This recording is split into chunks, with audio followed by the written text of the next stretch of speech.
네, 안녕하십니까. 지금 저는 현재 이 프레이밍 아프리카 제작부장을 맡고 있는 선생님입니다. 제가 설명할 부분은 앞에서 말씀하셨듯이 영상이 좋은데 이 영상이 어떻게 만들어지는지에 대해서 사람들이 궁금해하는 경우가 많더라고요. 그리고 업체를 선택했는데 그 사람들이 얘기하는 게 무슨 말인지 잘 모르겠고 걔네들이 하자는 대로 다 하는 것 같은데, 그래서 그 제작 과정이 어떻게 되는지에 대한 전반적인 내용을 설명해 드리도록 하겠습니다.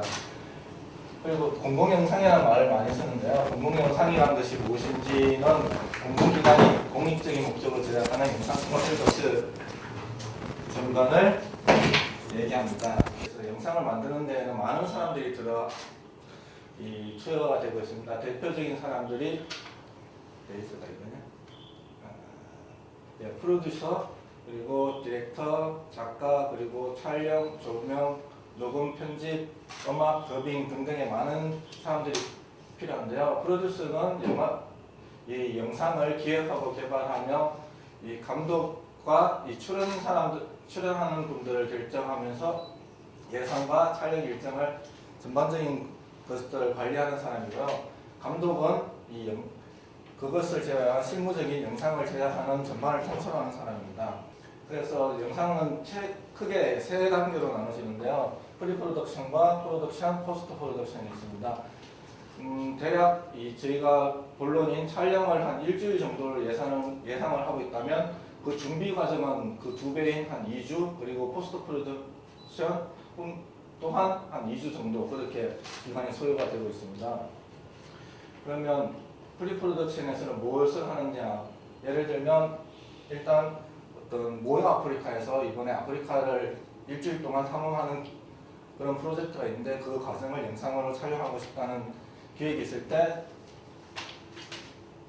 저희 김영도 대표님을 컨택을 해서 이제 이런 기획이 있다, 프로젝트를 설명을 하고 그렇게 해서 기본 컨셉 회의를 시작하게 됩니다. 그래서 그 컨셉을 들었고 저희들이 이 자료 조사를 통해서 대략적인 기획 구성안을 제작하여서 프레젠테이션을 준비하고 그 프레젠테이션과 클라이언트, 즉 모여 아프리카와 상의를 해서 최종적인 컨셉을 결정하게 됩니다. 그 다음에 저희가 프리프로덕션으로 들어가서 감독을 준비하고 촬영 계획과 자료 조사, 그 시나리오를 완성하게 되는 그런 과정을 들어가는데요.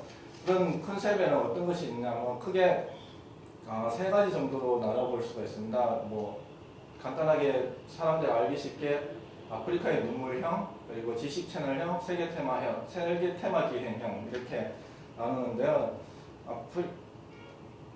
아프리카의 눈물은 무엇이냐면 기본적으로 나레이션과 인터뷰, 음악, 자막이 들어가는 그런 기본적인 형태입니다. 플레이 좀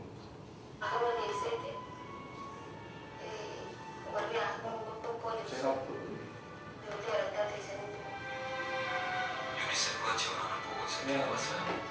이렇게 지금 나레이션이 나오고요.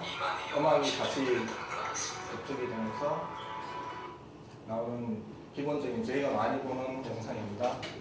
지식 채널 이 스타일은요. 이렇게 보시면 위에 같이 자막이 없습니다. 그냥 나레이션이 없습니다. 그냥 자막과 음악 그리고 영상으로 이루어지는데요. 이렇게 모든 설명을 자막으로 하고 있습니다.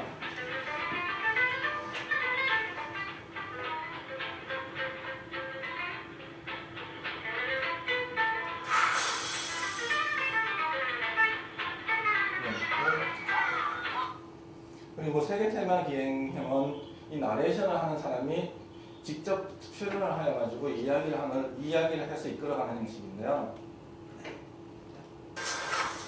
이렇게 주인공이 이렇게 등장하게 됩니다. 아주 전망이 좋고 이게 데스밸리가 하늘에 보인다는 단테스 뷰에 올라왔습니다. 아주 미치겠네.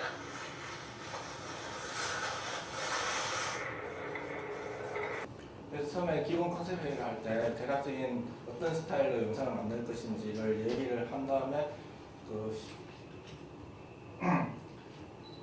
그다음 기획 구성안을 만들면 되는 것인데요. 간단하게 기획 제작서의 예시를 한번 드려봤습니다.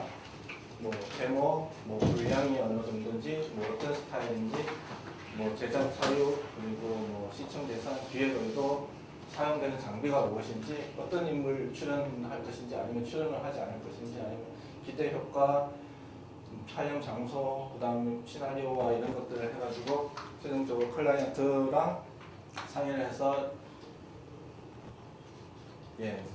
기획 구성안을 만들게 됩니다.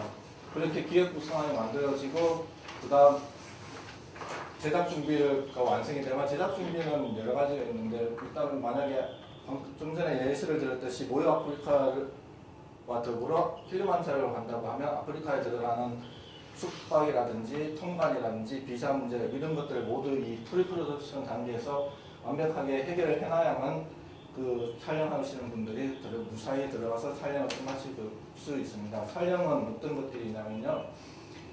보시다시피 촬영 현장이 다양하게 있는데 뭐 아프리카 야외 극한지대 아니면 실내 뭐 그리고 일반적인 저기 도시 뭐 이런 것도 여러 군데가 있습니다. 기본적으로 카메라 한 대당 3명 정도의 사람이 붙게 됩니다. 카메라맨 그리고 PD 그리고 사운드나 아니면 조명 뭐 이런 정도 또 여유가 많다면 사운드가 따로 붙고 조명도 따로 붙고 거기다 작가까지 붙는 한 카메라 한 대 5명 정도의 인원이 보통 소요가 됩니다. 실내 같은 경우 이 점적인 것을 찍을 때 간단한 조명을 사용할 수도 있고요. 그래서 극기에 사용되는 장비들이 어떤 것이 있는지 간단히 살펴보면 뭐 중프로용이라는데 프로, 중프로 구별 없이 많은 사람들이 사용하고 있는 게 가장 많이 쓰는 게 6mm라고 부르는 HDV 카메라입니다. 이 카메라는 보통 VJ들이 많이 사용하는 일반적으로 들고 다니기 휴대가 간편한 카메라이고 고프로는 극한 상황 그러니까 뭐 익스트림 상황 뭐 하늘에서 뛰어내리는지 산악 자전거를 탄다든지 하던 그런 활동적이고 카메라가 따라가기 힘든 부분에 이 출연자의 몸에 부착하여 사용할 수 있는 장비고 프로용으로는 ENG라고 부르는 큰 카메라가 사용됩니다. 그리고 DSLR 카메라가 있고요. DSLR 카메라 같은 경우는 렌즈를 교환할 수 있기 때문에 그 영상이 풍부하다는 장점이 있습니다. 그리고 영화 촬영용으로 뭐 레드론 이런 것들이 사용되는데요.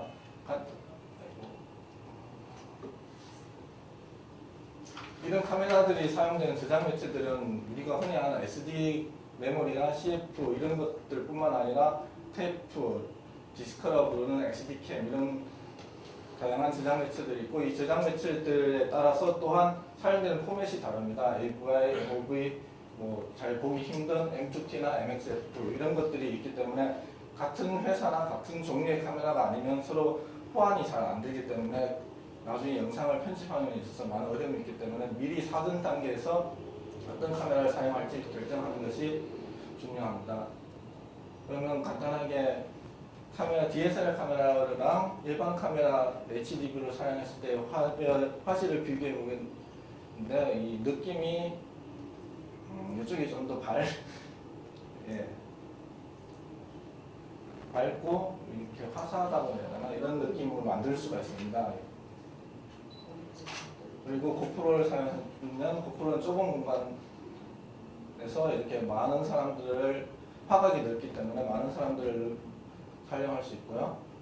일반 카메라를 보시면 약간 더 넓고 다양하게 단지 대신 화면에 왜곡이 있어서 이렇게 화면이 좀 가해는 이렇게 휘게 되는 그런 단점이 있습니다. 그리고 조명을 사용했을 때와 하지 않았을 때 실제로 다큐는 야외 촬영이 많기 때문에 조명을 촬영하기가 힘든데 그래서 간단하게 휴대용 조명기를 많이 들고 다니긴 하는데요. 그래서 어쨌든 보시면 조명을 사용할 때와 사용하지 않을 때 얼굴이 달라지는 걸 알 수 있습니다. 그래서 이왕이면 조명을 사용하기를 권장드리고요. 그러면 이렇게 촬영이 끝난 다음에 이제 편집 과정이 있습니다. 보통 좀 전에 예시를 들었듯이 어떤 뭐 킬리만자로 탐험하는 일주일간의 기획이 있으면 카메라로 하루에 1시간만 찍어도 자그마치 7시간이 됩니다.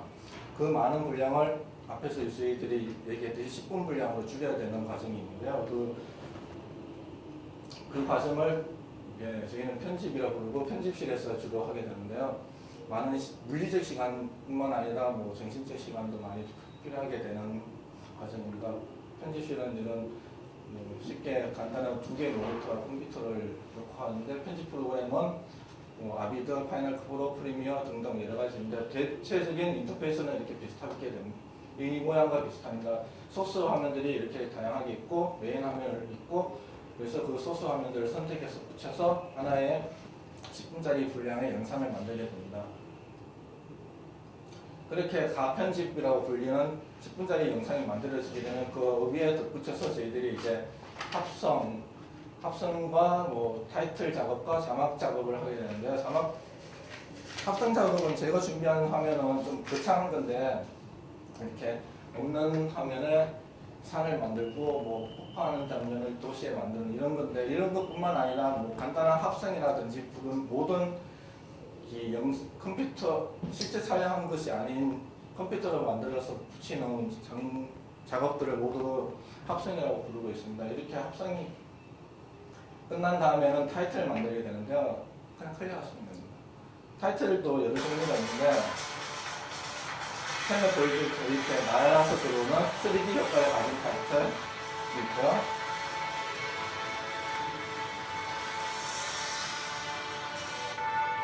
이런 화면 같은 경우도 실제 촬영한 것이 아닌 컴퓨터로 만든 CG입니다. 저 끝에 있습니다.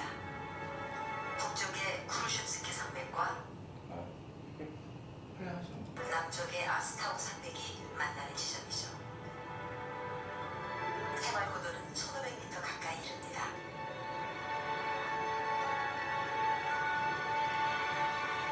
그래서 간단하게 사용하는 우리 2D 자막. 당연히 3D 자막과 2D 자막은 비용과 이 효과 면에서 뭐 차이가 있기 때문에 이건 뭐 완전히 이펙트 프로그램으로만 만든 화면입니다. 그래서 어떤 타이틀을 만들 것인지도 자신이 만드는 영상의 성질에 맞게 해서 결정하기 심하면 됩니다. 간단한 자막은 외국에서 촬영할 경우 뭐 번역을 해야 되니까 한글말을 입히는 간단한 이런 자막가 있고 뭐 자신들이 전달하고자 하는 내용 정보를 줄 수 있는 그런 자막이 있고 그리고 어떤 화면을 강조하기 위해서 뭐 다양한 색깔을 사용할 수 있는 이런 자막 작업을 할 수가 있습니다. 그렇게 자막 작업이 다 끝나면 그 영상을 이제 녹음실로 넘기게 됩니다. 녹음실에서는 아까 나왔던 나레이션, 더빙과 음악을 사용하게 됩니다. 그런 프로그램들은 뭐 로직이라든지 뭐 프로툴스 이런 프로그램들이 있는데요. 여기서 음악 사용할 때 주의해야 하셔야 할 점은 저작권 문제가 걸려 있다는 거. 그래서 저작권을 해결하실 수 있으면 그냥 음악을 쓰시고 안 되면 작곡을 해야 된다는 겁니다. 아마 비용은 저작권 문제 때문에 비슷할 것 같습니다. 그 저작권 풀이라는 음악들이 있는데 일반 영상 인터넷이나 뭐 돌아다니는 것들이 있는데 그런 것들을 사용하시면 뭐 비용 절감을 할 수도 있고 그렇게 되면 일단 영상이 완성이 되는데요. 보통 색 보정은 다큐 작은 규모에서는 잘 하지 않는데 색 보정은 하게 되면 이렇게 밋밋한 화면들을 아니면 자기 영상의 성격에 맞는 어떤 메인 컬러를 줄 수가 있습니다. 그래서 원본이 이렇게 되는데 나중에 영화상에서는 저런 모양으로 바뀌게 되는 그런 효과를 줄 수 있습니다. 그래서 정 안 되면 왜냐하면 촬영을 여러 군데서 하기 때문에 그때마다 그 촬영 상태가 다르기 때문에 화면이 다 달라지게 된다. 그래서 통일감을 주기 위해서는 이런 전문적이지는 않지만 약간의 색 보정을 해서 이 전체 영상의 통일성을 주는 것이 좋습니다. 그리고 마지막으로 이런 영상을 제작하는 데 들어가는 견적, 예시입니다. 뭐 기획, 연출, 작가, 촬영, 뭐 출연, 편집, 색보정, 믹싱, 음악이 촬영 장비, 녹음 장비, 그 다음에 숙박비 이런 모든 것들이 들어가게 되는 이런 견적서를 만들어서 이렇게 그 클라이언트에 제공하게 되고 거기에서 이런 장비가 어떤 장비를 쓰는 게 좋은지 상담을 하고 뭐 음악 어떤 거 이렇게 해서 적정선의 영상 퀄리티를 만들 수 있게 됩니다. 예, 이상입니다.